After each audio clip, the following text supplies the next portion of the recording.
Hi, on today's Battles Bullets, we examine theory versus practice. Most of us have heard the old adage that the only constant is change, but how we change is crucial to our future success. Economist Thomas Sowell tells us that much of the history of the Western world over the past 3 decades has been a history of replacing what has worked with what has sounded good. Yogi Berra tells us that in theory, there is no difference in theory and practice, but in practice there is. So we must examine theory. We have in organizations, businesses in our country, people that advocate wholesale changes based on theories that are unproven.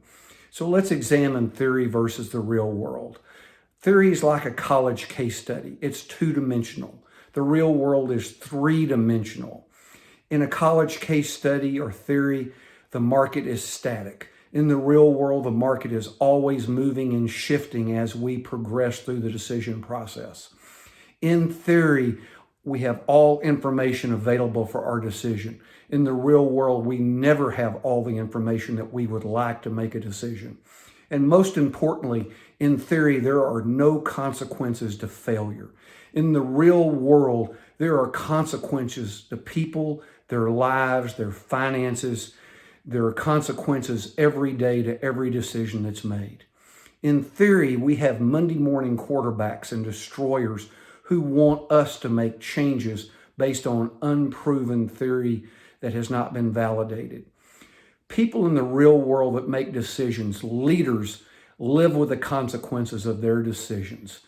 They began with the pioneers and come all the way up through today. They know to make effective decisions that they must examine theory and test it for validation before they make changes to organizations, businesses, or to governments. And so we must make those tests available also before we let people convince us to adopt a theory without proof or validation.